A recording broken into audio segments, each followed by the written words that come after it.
इस वीडियो में दोस्तों हम मेगास्थनीज के बारे में जानेंगे, जो डॉक्टर राजीव पटेल द्वारा लिखी हुई पुस्तक वैदिक युग का गालमेल से मैं रेफरेंस के तौर पे आपके सामने प्रस्तुत कर रहा हूँ।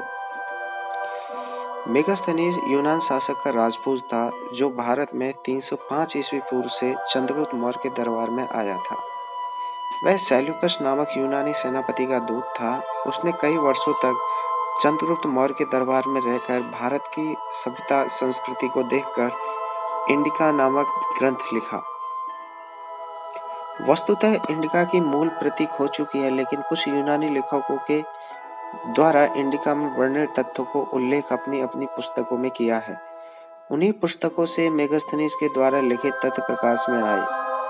17वीं और 18वीं शताब्दी में इंग्लैंड के विद्वानों ने यूनानी अर्थात ग्रीक भाषा में लिखित पुस्तकों का अंग्रेजी में अनुवाद किया, जिसके बाद ही यह सब जानकारी भारत आई। ब्रिटिश शासनकाल में भारत के लोगों ने उसे अंग्रेजी से हिंदी में अनुवाद किया, साथ ही प्राकृतिक भाषा में लिखे अभिलेखों को खोजा और अनुवाद किया।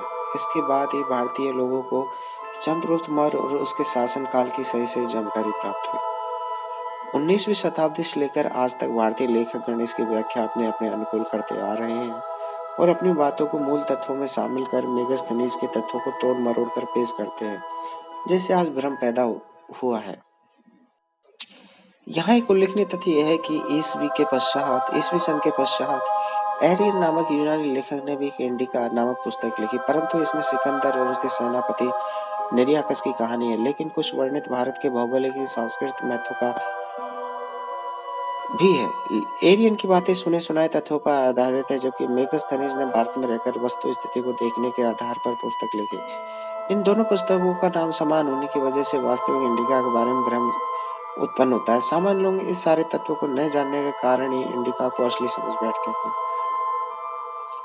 जबकि बाद की इंडिका पुरानी इंडिका के नाम पर और उसी के अंदर लिखी हुई बातों को आधार मानकर लिखी गई है।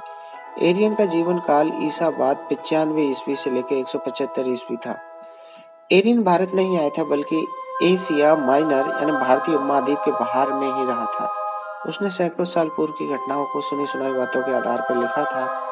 एरियन की इंडिका में वर्णित भारतीय सामाजिक तथ्यों को विश्वसनीय नहीं माना जाता, परंतु पाकिस्तान और ईरान के बीच समुद्री तटों के इलाके में रहने वाले तात्कालिक लोगों से संबंधित विवरण महत्वपूर्ण है, क्योंकि उन्हीं क्षेत्रों में कुछ समय तक रहा था, लेकिन उसमें भी किसी वैदिक कालीन वर्णाश्रम पर आधारित समाज का विवरण नहीं मिलता है, न ही जाति में बटे समाज की चर्चा है।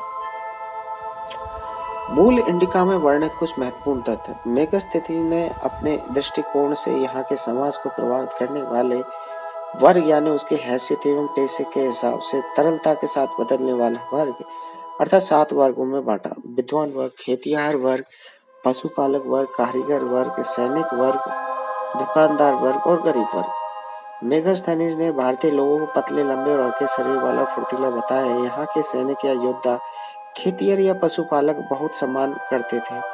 युद्ध के दौरान फसलों और पशुओं को कोई नुकसान नहीं पहुंचाया जाता था। उसने यह भी लिखा कि यहाँ विभिन्न पेशागत लोग रहते हैं, वे सभी यहाँ के मूल निवासी हैं। यहाँ पर विदेशी लोगों की कोई बस्ती नहीं है। यूनानी समाज के विपरीत यहाँ पर गुलामी प्रथा बिल्कुल नहीं है। यहाँ के सामाजिक नियम के अनुसार सभी लोगों को समान माना जाता है, कोई विशेष वर्ग मौजूद नहीं है। पहला है विद्वान वर्ग। किसी भी समाज के विद्वान हो सकते हैं और उस विद्वान वर्ग को सभी लोग प्रतिष्ठा और सम्मान देते हैं। खेतिहर वर्ग, सबसे अधिक जनसंख्या इनकी है। यह द्वितीय सबसे महत्वपूर्ण वर्ग है। इन्हें राजकीय बंधनों से छूट प्राप्त होती थी। राजा इन पर किसी प्रकार के बल प्रयोग नहीं कर सकता था। ये गांव में रहते थे और किसी कार्यवश शहर आते जाते थे। ये उपज का चौथा भाग राजकोष में राजस्व के रूप में देते थे। तीसरा है पशुपालक वर्ग, यानी पशुपालक या शिकारी वर्ग। ये गांव के बाहर झोपड़ी बनाकर रहते थे और फसल को नुकसान पहुंचाने वाले पशु पक्षियों का शिकार करते थे। यह समाज का एक अन्य महत्वपूर्ण वर्ग था। चौथा है कारीगर वर्ग। ये किसान की खेती के औजार के साथ साथ युद्ध के हथियार भी बनाते थे। ये करों से मुक्त थे और इन्हें राज्य से वेतन मिलता था। पांचवा है सैनिक वर्ग। कृषकों के बाद इनकी संख्या सर्वाधिक थी। इनके पास घोड़े और हाथी होते थे। इन्हें राजा से नियमित वेतन मिलता था। छठा है प्रशासनीय वर्ग।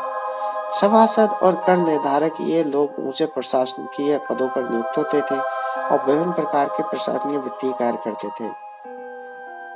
यहाँ पर नोट करने वाली दोस्तों एक बात है कि उस समय का सारा वर्ग तरल था, यानी कि कोई वर्ग अपने अनुभव और कार्य के आधार पर किसी वर्ग में जा सकता था। लेकिन वैदिक संस्कृति में यह सारा वर्ग तरल से ठोस में बदलकर वर्ण अर्थात ब्राह्मण, क्षत्रिय, वैश्य, शूद्र में बदल गया, जो मरणोपरांत भी खत्म नहीं होता। स्रोत: मेगास्थनीज की इंडिका पुस्तक के तत्वों का उल्लेख डियोडोरस सिल्यूकस, स्ट्रैबो, भूगोल के लेखक प्लिनी और एरियन के इंडिका से मिलता है।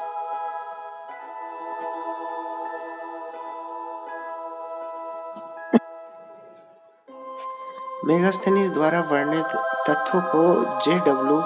ने एकत्रित कर एक पुस्तक का रूप दिया। आज वेद वैदिक और ब्राह्मणी परंपरा को स्थापित और सत्यापित करने वाले दो लोग हैं। एक ब्राह्मण स्वयं है जो अपने को मौर्यकालीन या मौर्यकाल से पूर्व स्थापित करता है, और दूसरे कुछ गैर ब्राह्मण लोग हैं जो अपनी अज्ञानता, नकारात्मक और सकारात्मक रूप से ब्राह्मणों को मौर्यकाल से सत्यापित और स्थापित करते हैं। जैसे मौर्य राजवंश के अंतिम सम्राट बृहद्रथ का सेनापति पुष्यमित्र शुंगु था।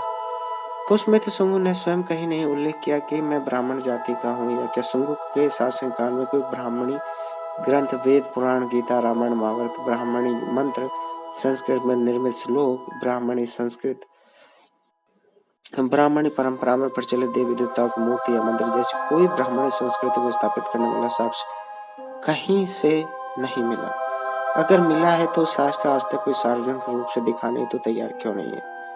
फिर भी आज के समय में कुछ वैदिक पक्ष विपक्षी लेखक उन सभी के अनुयायी लोग शुंगु को ब्राह्मण जाति का बताते हैं और उनके काल को वैदिक संस्कृति को उत्थान का काल मानते हैं। यह बड़ी गालमेल है। पुष्यमित्र शुंगु को ब्राह्मण वर्ग वाले ब्राह्मण जाति से जोड़कर ईसा पूर्व से अपने आप को स्थापित करते हुए सकारात्मक प्रचार करते हैं, जबकि सच्चाई यह है कि भारत में 850 ईस्वी से पूर्व वर्ण जाति या वैदिक सभ्यता का कोई ठोस या स्पष्ट साक्ष्य नहीं मिलता है। फिर भी ब्राह्मण जाति के उद्भव को अत्यंत प्राचीन कैसे बताया जा सकता है? आइए इसकी सच्चाई को समझें। जब शुंगु के पूर्व सभी शासक बौद्ध और शुंगु के बाद में भी जितने शासक हुए वे सारे बौद्ध और प्राकृतिक गुणधर्म स्वभाव के अनुयायी थे, तो फिर ये इकलौता शुंगु ब्राह्मण और वैदिक अनुयायी कैसे हो सकता है? फिर आज पुष्यमित्र शुंगु को लेकर कैसे कहा जा सकता है कि मौर्य काल में वैदिक सभ्यता और संस्कृति थी? क्या उस समय भारत में जातियों की उत्पत्ति हो गई थी? अगर जातियों की उत्पत्ति हो गई थी तो फिर किसी भी सम्राट के विलोप पर किसी जाति का नाम लिखा हुआ क्यों नहीं मिलता? सवाल बहुत है, लेकिन एक भी प्रश्न साक्ष्यजनक जवाब देने वाला कोई नहीं है। पुष्यमित्र शुंगु के ब्राह्मण होने की कहानी सकारात्मक और नकारात्मक दोनों रूपों में आज काफी प्रचलित की जाती है। जबकि शुंगु के बाद कुछ हिंद बैक्टीरियाई यूनानी विदेशी शासक भारत आए थे और बाद में वे सभी बौद्ध बन गए। आखिर ये करिश्मा कैसे हो गए? इतना ही नहीं, इन हिंद बैक्टीरिया शासकों में सम्राट अशोक के बाद मिनांडर सम्राट करने के ऐसे शासक हुए जिन्होंने बौद्ध संस्कृति का सबसे ज्यादा प्रचार प्रसार किया। पुष्यमित्र शुंगु की कहानी यह है कि शुंगु अंतिम सम्राट बृहद्रथ के दरबार में सेनापति का कार्य करता था, लेकिन उसने बृहद्रथ की हत्या करते हुए मौर्य सम्राट को अपना अधीन कर लिया और मौर्य वंश को समाप्त कर दिया। अब आपको देखना है कि ऐसा क्यों हुआ। वस्तुतः स्थिति की और कुछ और ही कहानी की ओर इशारा करती है। मौर्य वंश के सम्राट अशोक ने व्रत क्षेत्र वाले साम्राज्य का स्वरूप और शक्ति सम्राट बृहद्रथ के समय नहीं बची थी। देखे सम्राट अशोक का विशाल राज्य का भारत,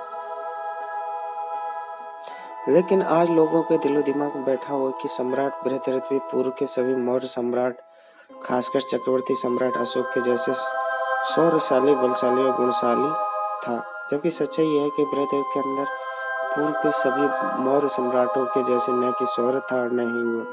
इस वजह से बृहद्रथ मौर्य का क्षेत्र सिमट कर पूर्व मौर्य साम्राज्य का चौथाई भाग के आसपास बच गया। बृहद्रथ मौर्य के पूर्व समय से ही दक्षिण भारत के अधिकांश क्षेत्रों में सातवाहन वंश का साम्राज्य स्थापित हो गया था।